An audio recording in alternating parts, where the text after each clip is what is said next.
Las tres olas del cristianismo carismático. Reverendo Angus Stewart. El cristianismo carismático es un movimiento religioso muy significativo en nuestros días. Una estimación del número de renovacionistas, como se llama colectivamente a los pentecostales, carismáticos y neocarismáticos, en el mundo en el año 2000 fueron de 523.767.400, más de medio billón de personas.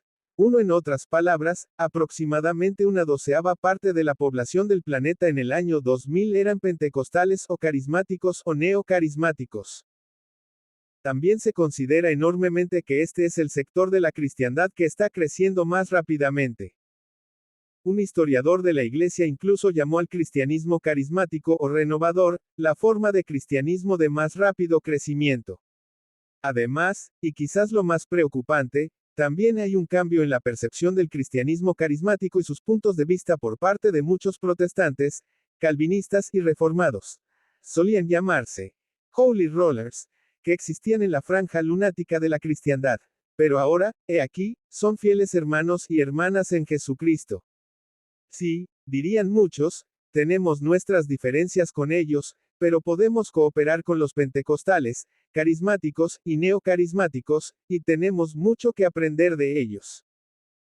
Este artículo trata sobre un movimiento muy grande y de rápido crecimiento que se está volviendo cada vez más aceptable para muchos en nuestros días. ¿Qué es lo que está en el corazón de los movimientos pentecostales, carismáticos y neocarismáticos? La respuesta es una doctrina peculiar del Espíritu Santo. Sostienen que los dones sobrenaturales del Espíritu, especialmente el de lenguas, milagros y profecías, se conservan en la actualidad. Por lo tanto, afirman cada vez más que el Espíritu está restaurando los oficios de profeta e incluso del profeta, y apóstol e incluso del apóstol. Por otros y medios, considerando que el Espíritu está dando poder a las iglesias cada vez más renovadoras y de renovación individual para adorar y evangelizar con gran alegría y poder. Los pentecostales, carismáticos y neocarismáticos enfatizan especialmente la experiencia del Espíritu Santo, una experiencia sobrenatural y extraordinaria. Una experiencia que implica alegría arrebatadora, gloriosa espontaneidad y libertad ante Dios, lo cual, por supuesto, es muy atractivo para muchos en nuestros días. Esto, creen los renovacionistas, que es el cristianismo genuino del Nuevo Testamento. Esto es volver al libro de los Hechos y la vida de la Iglesia apostólica. Además, los pentecostales, carismáticos y neo-carismáticos presentan sus movimientos no solo como un retorno al pasado apostólico, sino también como el camino hacia el futuro. Dios está haciendo algo nuevo en la tierra. Nos está enviando un avivamiento glorioso del tiempo final, afirman. Somos dinámicos y estamos haciendo grandes cosas para el Señor. Miren el tamaño de nuestro movimiento y su crecimiento en poco más de un siglo. Este es el camino del éxito futuro y la bendición para el cristianismo. Veamos la historia y los orígenes del pentecostalismo, carismatismo y neo-carismatismo, siguiendo la clasificación de las tres olas normalmente adoptada por C. Peter Wagner. Primera ola, pentecostalismo.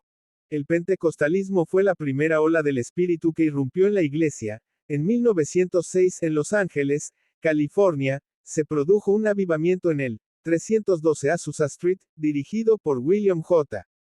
Seymour, un predicador negro del movimiento de la santidad que creía en la santificación completa.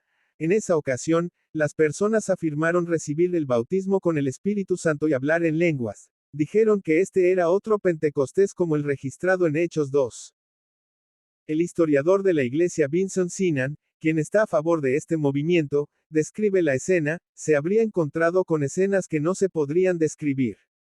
Y mujeres gritaban, lloraban, bailaban, caían en trance, hablaban y cantaban en lenguas e interpretaban sus mensajes al inglés. Cubierta en una caja de embalaje vacía detrás del púlpito. A veces se lo veía caminando entre la multitud con billetes de 5 y 10 dólares que sobresalían de los bolsillos de sus caderas que la gente había metido allí sin que él los notara. En otras ocasiones, predicaba, lanzando desafíos a cualquiera que no aceptara sus puntos de vista o alentando a los buscadores en los altares de madera a dejar que las lenguas salgan. A otros les decían, sean enfáticos, pidan salvación, santificación completa, el bautismo con el Espíritu Santo o la sanación divina. ¡Qué caos!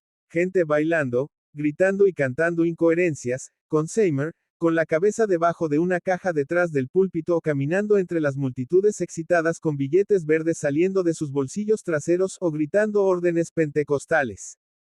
Esto no es la obra del Espíritu Santo de Dios. Desde la calle Azusa, el avivamiento pentecostal se endureció en Estados Unidos y por todo el mundo, lo que condujo a la formación de denominaciones pentecostales separadas, como las Asambleas de Dios.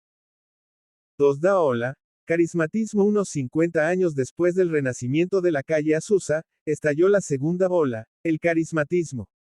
Al igual que el pentecostalismo, el carismatismo comenzó en California. Un domingo por la mañana en 1959, Dennis Bennett, un clérigo episcopal, anunció a su congregación en Van Nuys, California, que había sido bautizado con el Espíritu Santo y que había hablado en lenguas.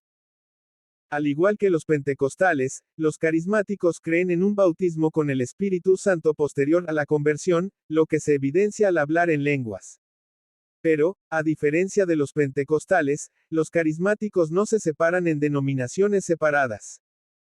Así, hay anglicanos carismáticos, luteranos carismáticos, presbiterianos carismáticos, católicos romanos carismáticos, metodistas carismáticos, etc. Al igual que el pentecostalismo, el carismatismo también se endurece por todo el mundo. La tercera ola, carismatismo. Unos 20 años después el rayo del reverendo Dennis Bennett, la tercera ola estalló, el carismatismo. Mientras que las dos primeras olas surgieron y se estrellaron en las costas de la soleada California, la tercera ola fue solamente nombrada en California por C. Peter Wagner del Seminario Teológico Fuller en Pasadena a principios de los años 80.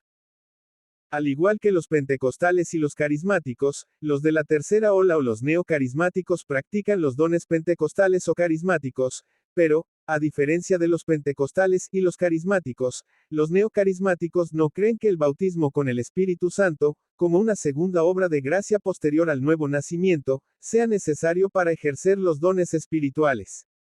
Tampoco ven las lenguas como la evidencia física inicial del bautismo con el Espíritu Santo. Los terceros titubeos tienden a ser menos molestos y buscan ser menos divisivos en la práctica de sus dones. Efectos de las tres olas.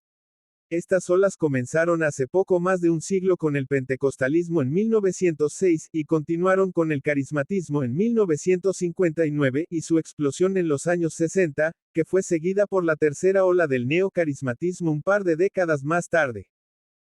Estos tsunamis han arrojado a la gente de un lado a otro, con su falsa doctrina durante los últimos 100 años. Afortunadamente, estas tres olas nos han dejado secos, sin dañarnos dentro de este amplio movimiento de pentecostalismo, carismatismo y neocarismatismo, también conocido como renovacionistas o cristianismo carismático. Existen varias sociedades o grupos, como The Full Gospel Businessmen Fellowship International, The Latter Rain Movement, y The Signs and Wonders Movimiento, que sostienen que, a menos que estén haciendo milagros, sus labores evangelísticas carecen de poder real.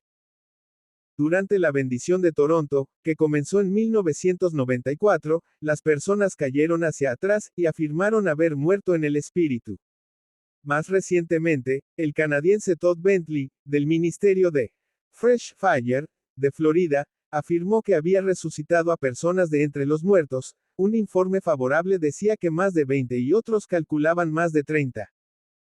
4. Incluso en Irlanda del Norte, un discípulo de los ministerios de Fresh Fire, afirmó que había resucitado un joven en el área de Tigers Bay en Belfast. Un siglo o más de cristianismo carismático nos ha dejado muchas imágenes inolvidables, comenzando por su fundador con su cabeza en una caja de embalaje e incluyendo personas sobrevencidos por el espíritu y haciendo carpet time. Es una frase utilizada en el mundo de habla inglesa que se refiere a una persona que cae hacia atrás en el suelo, es decir, en la alfombra. Algunos recuerdan a Rodney Howard Brown afirmando blasfemamente ser el bartender del Espíritu Santo, por el comportamiento ebrio de los asistentes. ¿Quién puede olvidar a Benny Hinn quitándose la chaqueta, agitándola y soplando, para que la gente caiga hacia atrás? En esta mezcla de actitudes, debemos lanzar las incoherencias al hablar en lenguas, ruidos de animales, risas incontrolables y varias otras payasadas extrañas, tanto en el escenario como en la multitud. En una nota más triste, están las fotos de personas enfermas y discapacitadas que regresaron a casa sin ser sanadas después de otra gran reunión carismática. Muchos de nosotros conocemos personas, incluidos miembros de la familia. Amados, caminemos por los viejos caminos del cristianismo bíblico, reformado y confesional. Este es el buen camino, para la gloria del Dios Trino revelado en Jesucristo. En la comunión del pacto con nuestro Padre y por su Espíritu Santo, nosotros y nuestros hijos encontramos descanso para nuestras almas.